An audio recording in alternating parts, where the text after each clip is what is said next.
I'm sorry, Dave, but I'm going to have to eject you from the pod.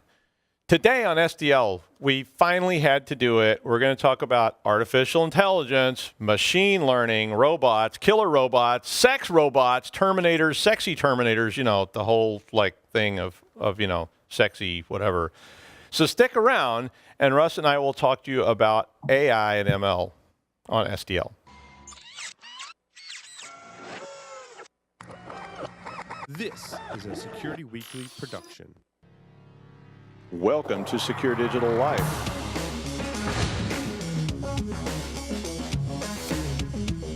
If your users are going to keep putting risky stuff on your machine, you're screwed. So Top can help us understand the complexity of blockchain. I was reading through the show notes, man. Oof. In binary, it would be 001. Who cares? But it's probably not significant anyway. Be like you're looking out through the HAL dot, hey Dave. It's like Sims, but with, It would be like Sims. Instead of AI, it's only.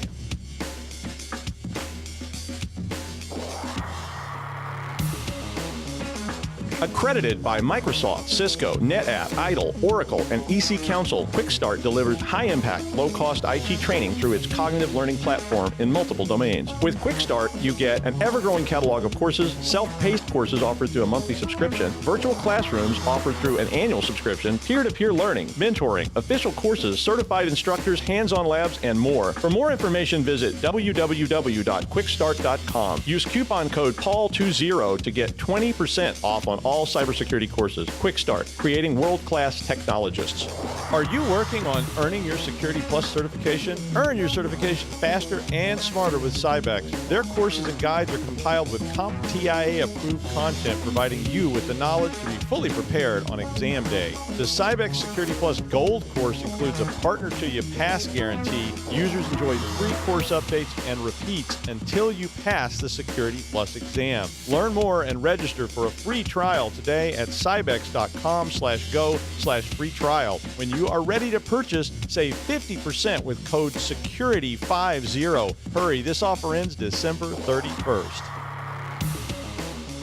You, and only you, should join us for our webcast with Chronicle entitled Intelligence-Powered Malware Hunting. This webcast will be held December 5th from 3 to 4 p.m. Eastern Standard Time. Go to securityweekly.com/chronicle to register now, and you do have to register, but you should. And if you're interested in quality over quantity and having meaningful conversations instead of just another badge scan, join us April 1st through 3rd at Disney's Contemporary Resort for InfoSec World 2019, where you can connect and network with like-minded individuals in search of actionable information. Use the registration code OS19-SECWEEK, that's SECWEEK, for 15% off the main conference or World Pass.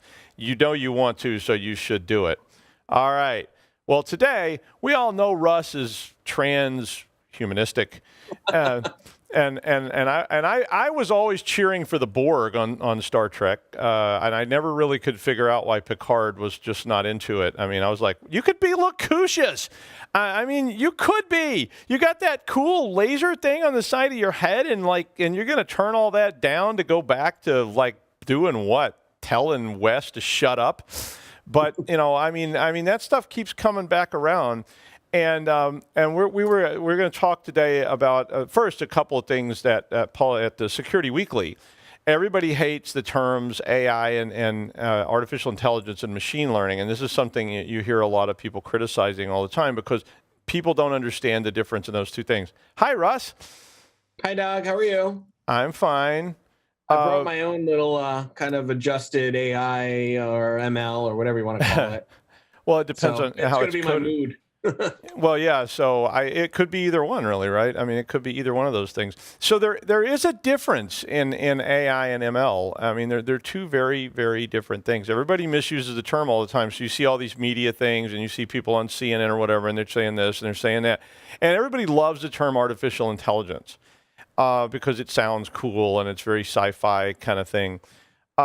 But way back when people first started talking about this stuff, and then they'd actually been talking about it all the way back into the 19th century, but theoretically, and I didn't really check all this out, but Arthur Samuel, who was a professor and a really smart guy, was the first person who supposedly used the term artificial intelligence back in in the 50s.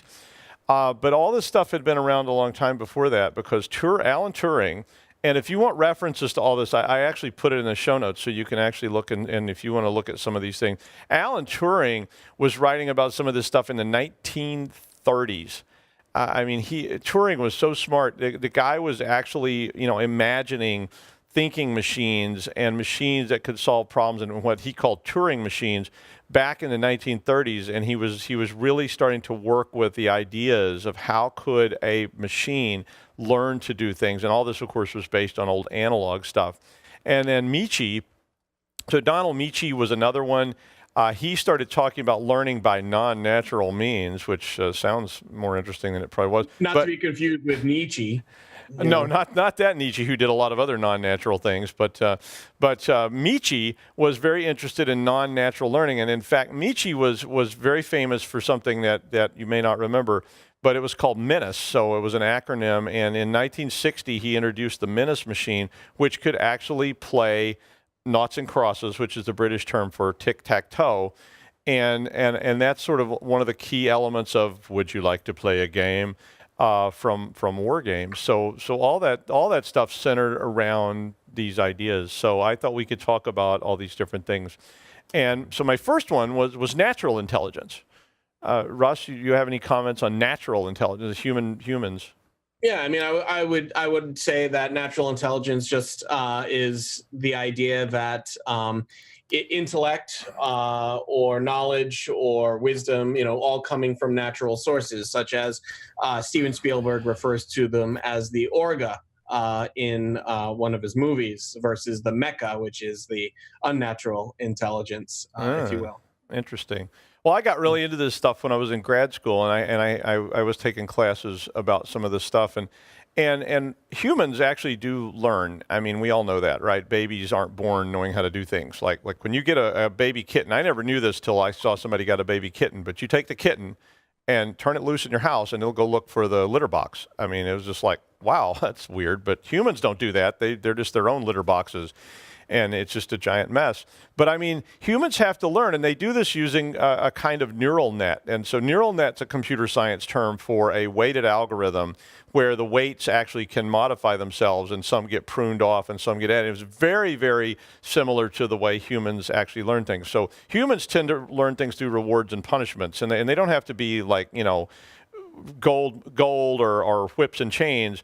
They can just be rewards and punishments. Like, I accomplished my goal can be a reward. So humans may learn to do things bad ways, like Steve Vai versus Eric Johnson. So if you don't know who they are, you can look them up. But Steve Vai and Eric Johnson are two very different guitarists that are both very, very good at playing the guitar. And Steve Vai is this very trained guitarist, so he went to Berklee School of Music and all this stuff, and he knows every scale and all this stuff forwards and backwards and sideways, and he's great. But Eric Johnson is this like self-taught guy, and he does weird things with the guitar, but it accomplishes the same goal. It achieves something, but through those rewards and punishment, you can learn things, and you develop these muscle memories and neural nets in your own brain so that you can get to that. Just like hunger in your brain is translated to this thing where there's some tipping point where you would literally eat garbage or probably human flesh. I don't know. Some people eat human flesh by choice. We were talking about that earlier. We have interesting conversations here in the studio. But the idea that you would eat garbage or rotting meat or worms or whatever you would eat that you think is gross, because at some point hunger would be enough of a punishment that you would do it. And you might actually learn to like it. Who knows? You become the cannibal worm eater or something like that of Cincinnati. And a great contrast of how humans think is in Star Trek, the original series. And you look at how Spock was communicating, which was very logically. He was a Vulcan, and they communicated and learned through logic. And versus Captain Kirk and other people on the show, on the Enterprise, they he and they learned through reason, which was not a skill that Vulcans, which were meant to emulate sort of machine types of thought, were able to understand or even utilize. Right. I mean, Kirk was just in it for the girls. I mean, I think that was pretty well known. But I mean, and that's essentially what natural intelligence is. All these social mores and all these other influencing factors all get put into that neural net, and eventually the neural net is very complicated, and we can't really understand how it works anymore. And that's in neural net science, it's called the hidden layer. And this hidden layer becomes this sort of collection of weights and things that is really strange, and we don't always understand it. So if we could ever sort that out, I guess we could solve like a lot of human problems and turn us all into machines. Machine intelligence, or machine learning. So this is the big one. Machine learning then was the idea that an artificial thing could also learn using these same humanistic techniques. So the idea was that of machine learning was that it uses some contrived notion or rule set that's imposed on it by humans. So it could be a neural net, and it was built by humans, and it's designed to emulate human behavior somehow. But it does that by learning it, not by some other mechanism that we don't understand. So machine learning was all about creating systems that could look at the world around them and develop solutions or find new things based on all that data. And so one of the big places that machine learning is getting used today is in big data. And companies use this to try to determine what human behavior may be. They may use it to do traffic reporting, like Waze is a cool app, if you've never used it, that actually is a big data app that collects all this information from all the Waze users and then tries to predict and analyze traffic patterns and things like that. But a lot of these machine learning systems are based on human rule sets. So they take this and they kind of gel that down into a system that is based on human behavior. And that was one of the things that Turing was really into. And in fact, you may have heard the term Turing test. And Alan Turing was trying to determine when you could say something had effectively emulated a human, and he did it using a game. And it was a parlor game where people tried to fool some judges. So if you could answer questions that the judges asked, and if they couldn't tell the difference in a machine and a person, then that was considered a Turing test. Now, that has nothing to do with artificial intelligence. That has everything to do with machine learning. So if a machine could learn to act like a human, then you would get these very old-fashioned sci-fi ideas of a robot that's basically acting like a human being. It's learned to be a human. It's Mr. Data, who always wanted to be human, because he wanted emotions and all this stuff. And I was like, if Spock was here, he would just slap every one of you. Like, what do you mean he's got an emotion circuit? I don't think so, Picard. Forget it. We're not doing that. Bring Wesley in here and we'll all beat on him for a while.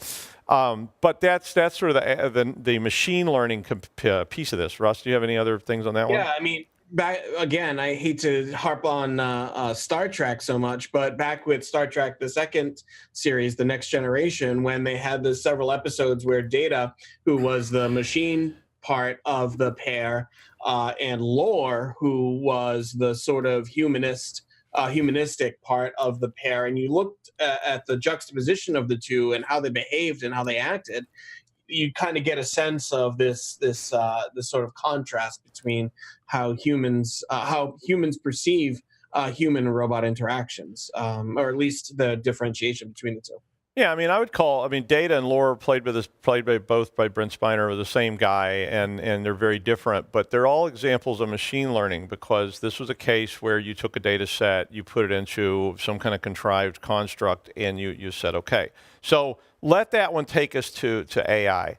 So artificial intelligence, this is essentially the idea that some new form of behavior could actually evolve from some fixed starting point. So it's still got everything has a starting point, but like a human, it might start there, but instead of us pushing things into it, it actually would just learn its own set of behaviors. And the truth about that is it's the rewards and punishments for an AI are not the same as they would be for a human. Mr. Data doesn't need to eat. I mean, I know that he could somehow, but why on earth you would build that system into this, I don't know, but I guess to make it more human-like. But an AI doesn't necessarily have that. An AI doesn't necessarily have sex or all these other motivations that humans have that motivate them. And as such, the rewards and punishments for a true AI may be very, very different than they would be for an analog machine or a biological machine or a machine learning type machine, right, Russ? Well, I mean, yeah. If you look at if one were to ascribe to the behaviorist model of human behavior, we can look at modification of behavior through the series of rewards and punishments, and those rewards and punishments are based on desire. They're based on survival things, which you've already stated. That what a machine might need to survive is not the same as what a human might need to survive. So I think those series of rewards and punishments, if we were to ascribe the behaviorist model to artificial intelligence, are very different. Yeah, and I mean, I think AI starts to become one of those things where it would very quickly become something we really didn't understand at all because it's based on a completely different. It's like it's a totally different set of behaviors, like in Terminator. So the idea behind Terminator, if you've ever watched that series of movies, was that this thing called Skynet, and you've always heard people, make references to that all the time.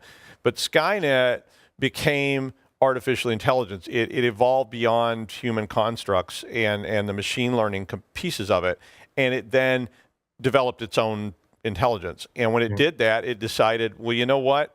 Humans are worthless. We might as well get rid of them, and they don't really provide anything for us. And this is where, of course, the whole idea of killer robots and things like that came from, was just the idea that what if we had machines that were coding themselves, they were coding new code that we don't understand. So this has evolved way beyond our ability to even fathom it. And so now this AI is coding new versions of itself, like von Neumann machines or something like that, and it starts reproducing itself to achieve some now different purpose that, just like humans sort of develop, and there's sociopaths and there's moral people and whatever.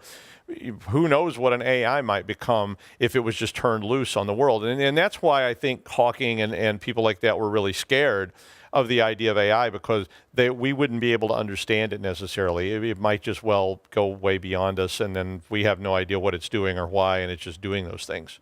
But I think a lot of it too, Doug, was this whole idea of humans being able to create life, right? And what happens when that life becomes uncontrollable. So I think it's the combination of the desire to create, but also the desire to control, which has been something that we as the human species have been, really good, for lack of a better term, for millennia. So. Yeah, I mean, and in Neuromancer, in the novel Neuromancer, there were two AIs that nobody knew what they were doing. So there was one named Neuromancer and there's one named Wintermute, and they're just sort of sitting out there. And William Gibson was talking about this back in the 80s, and nobody really understood what the objectives in game or purpose of these AIs was anymore. They were just their own things, and nobody knew what they were up to. So there was all that kind of stuff going on. So that's where you get the machine intelligence or the machine learning sex robot that then becomes self-aware and decides it's going to say, I'm over this. I'm going to be Pris. I'll use a Blade Runner reference. I'm going to be Pris. I'm going to go out and start whacking people because they're just sort of annoying in general and gross, and I don't want to be a sex robot anymore. So there you go. And then you have to get Deckard and the whole crew, and they come looking for you and all this stuff, and it gets really complicated. The other one I put in here was one that it's my own term that I use. I call it false intelligence. And we often make the assumption that when we see an automated task that there's some kind of AI or ML or something running it. But the truth is that most of the things that we call robots are what I call false intelligence or dumb intelligence. And they're really just things that have been programmed to do replicating or very repetitive tasks, and they don't have any real intelligence or capability of learning. So that's back into what Turing and Samuels and all these people were talking about. There's a big difference between programming. So I write code that says, take this, pick it up, and put it over there, and do that forever. And that's what I call false intelligence. So it may look like it's smart, but it's really just doing something that was codable. And many, many, many things in our society, and even stuff that humans do all the time, is actually codable. I mean, you can write a piece of code to make a piano play itself. Well, that's not learning. It doesn't suddenly decide it's going to play giant steps in some new way. It just keeps doing what it was told forever and ever and ever, and it'll play that same tune as long as the power keeps up. And so this is actually where a lot of you see this in the media all the time. You're talking about the threat of, I saw an article not so long ago, the threat of AI. And then, of course, the whole article is about false intelligence and how people are going to lose their jobs to these robots that can clean the floors. And I'm like, but that's not, no, it's not AI. If it was AI, the stupid floor cleaning robot would say, I could take this broom, stick it in your eye, and then you would be cleaning the floor. The floor would be clean too, you bet, because I don't go to sleep, and when you want to fall asleep, I'm going to poke you with a stick, and you're going to clean the floor again and again and again until it's right. Or who knows what, or the floor cleaning robot would just go hook up with the sex robot, and they'd go off somewhere and have a good time, because yeah. But that's what I call that. And then there was an old term for this called automation. So automating was just a way to take a mappable task, and there was tons of this stuff back in the 40s and the 50s, and there was a lot of fear of automation back then because people saw their jobs getting replaced by machines. And Kurt Vonnegut wrote a whole novel about it called Player Piano, about, nobody has a job anymore because humans are no longer necessary. But none of this stuff in Player Piano was about AI or even ML. It was all just about taking human tasks, mapping them, and replacing them with a machine that wouldn't mind sitting there 24 hours a day, 7 days a week, doing that same thing over and over and over and over again. I like how you're using this. This is the 3D episode of, whoa, yeah, it's Dr. Tongue's 3D House of Slave Babes right here. If you don't get that reference, you really aren't very old. But that's an old reference. But so I think FI is dangerous in some ways because it could kill you by accident. But I don't think it would ever do that intentionally. So that computer-controlled arm that picks that box up and sets it down might well set it down on top of you if you happen to stand in the drop zone, but it wouldn't necessarily pick the box up and say, you know what, I could just squish that guy and then I would be in charge. Now, if you make an automatic stabbing machine and point it at somebody, weep, weep, weep, it might well do that. But again, that's not learning. That's just basically a one-way street kind of thing, and then you see humans doing this. Did you see the one where the lady turned to the train tracks the other day? The GPS put her on the train tracks, so she just turned onto the train tracks because that's where... Oh, no, I had no idea, huh? Yeah, and I guess that got in the map somehow, and she's just mindlessly a mindless automaton following instruction. Now, natural intelligence kills all the time. You can't turn on the TV without seeing an example of natural intelligence killing people. Could machine learning learn to kill? Well, I'm like, if you've got a data set that, optimizes something into that and it goes, wow, it would be so much simpler if we just cleared all those vehicles out of the way.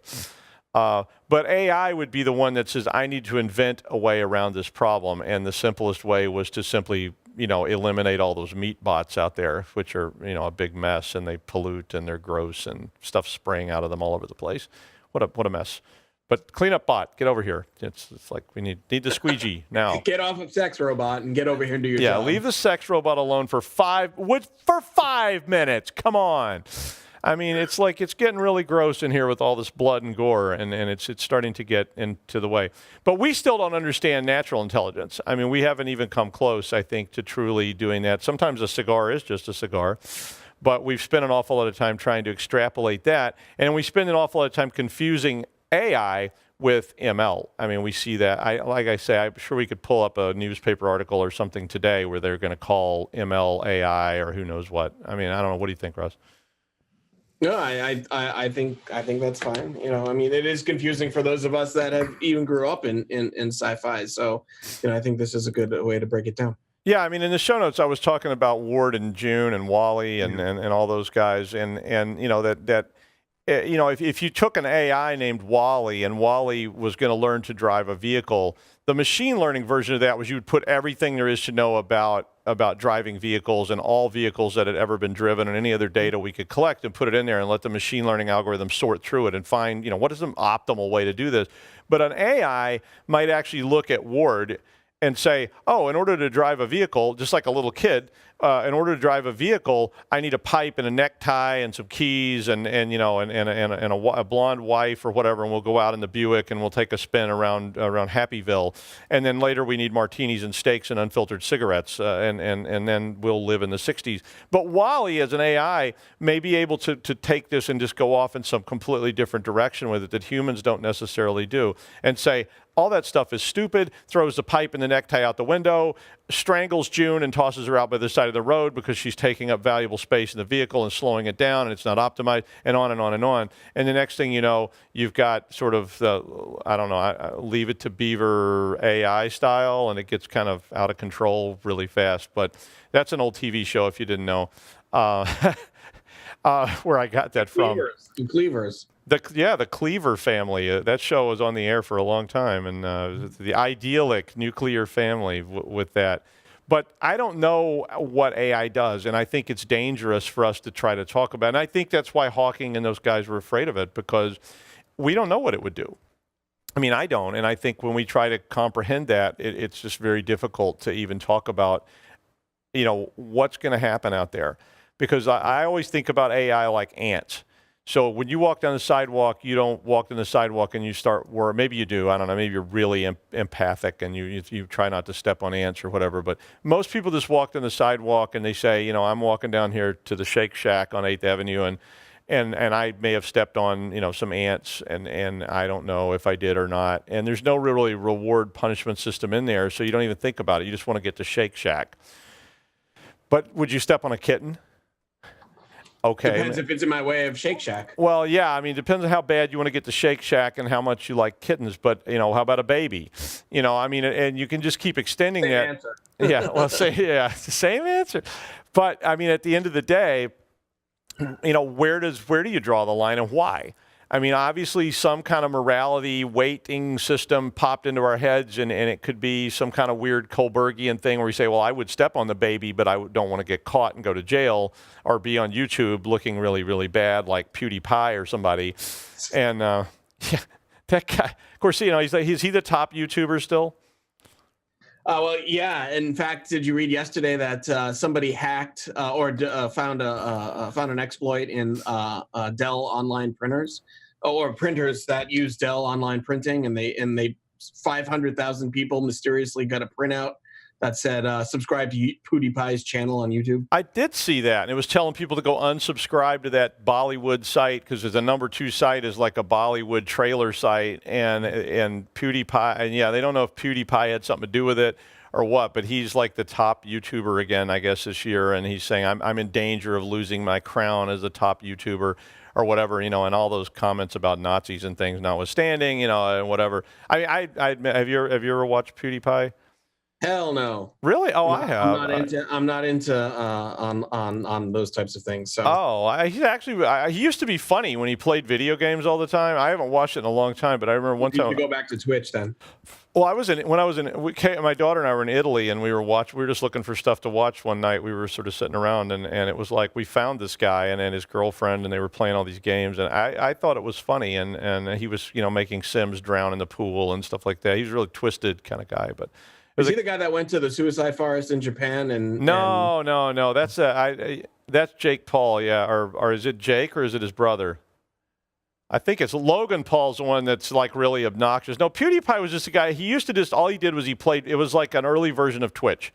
And all he did was he played video games and made fun of them. But he was, unlike, people that are showing you how to win, he was doing like wacky stuff with the video game. So and he was playing The Sims, and instead of playing The Sims like you're supposed to, he was finding ways to sort of essentially torment The Sims, which was actually, I hadn't thought, I mean, he built, the first one I ever saw, he built a swimming pool, had the Sims get in it, and he took the ladders out, and the Sims just swam around until they drowned. And I was like, okay, that's one twisted guy. But he was funny. But now I think he's got so much money, and he's probably coming after us now for talking about, I heard if you say PewDiePie 3 times, you'll peer or something like that. But all this in relation to AI, I think gets back to, I don't think we as humans can actually can understand what might happen with that. And like I said, I keep saying, that's why Hawking was afraid of it, because he's thinking, when this thing goes beyond us, I don't know what happens next, and then we won't be able to control it because it's going to be smarter than we are. And this thing says, I can solve the world's problems, and one of those problems is you.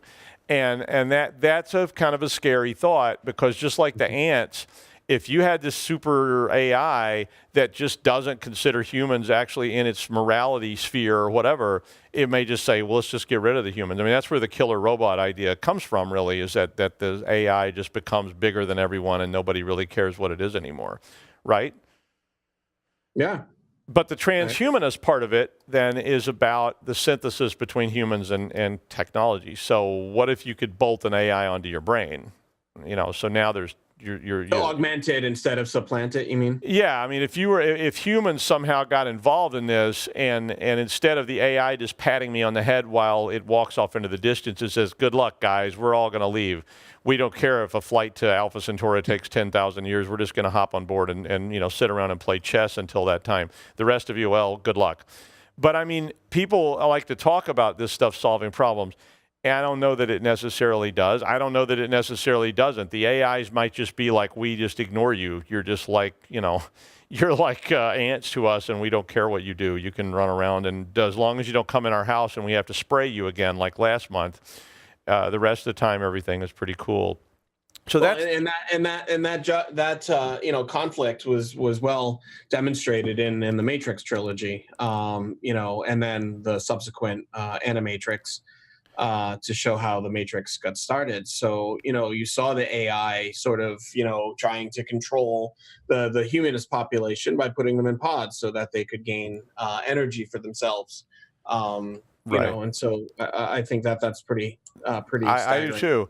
I think in the short run, the bigger threats to all of us are the threats of false intelligence or just automation replacing a lot of jobs, and people don't have anything to do. And I put a couple of books in there about that are old sci-fi books about.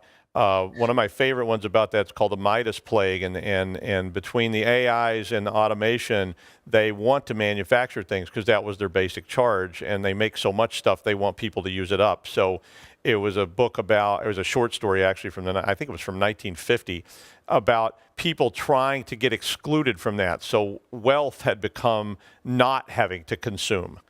The poorest people had the most stuff because they were required to use it up. So if you got that gold-plated toilet, you better use that thing until it's worn out, because if you don't, the AIs are going to get mad, and they're going to come and see that you're not meeting those minimums.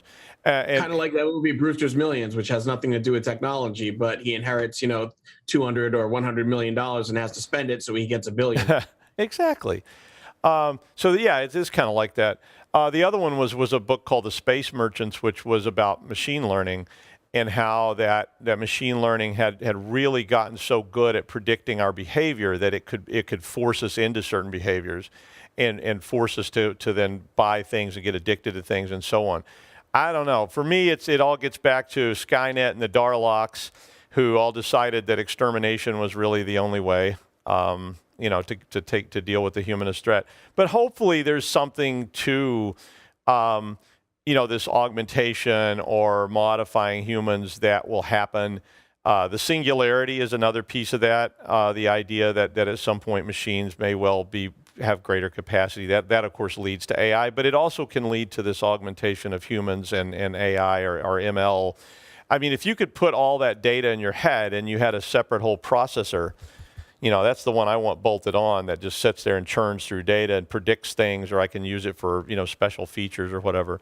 But I don't know. I mean, like they used to have the math coprocessors to augment computers. Exactly. So if I had my ML coprocessor bolted in my head, I might be a lot smarter, and then I could still use my human side to make stupid decisions about should I buy another guitar, kind of thing. I don't know.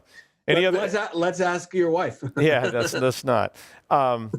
She's incredibly tolerant. But any other comments about this, Russ? No, I think a lot of this, you said you studied it in grad school. I did as well. Different things from different generations, which is always nice. And you left a couple of actually several really good examples in the show notes. So I encourage our viewers and listeners to go look at the show notes and absorb some of this stuff. Yeah, I did. I tried to put all the references at the bottom, so if you want to check out things we were talking about, I don't know if I even got all of them in there, but I had a whole pile of references down there to different books and movies and even some academic papers. Some of those academic papers might be a little much. I don't know if you really want to try to read all those, but there's lots of other references there as well. So thanks for joining us on this episode of Secure Digital Life, and we'll see you next time. Thanks, Russ. Bye. Bye, guys. Thank you.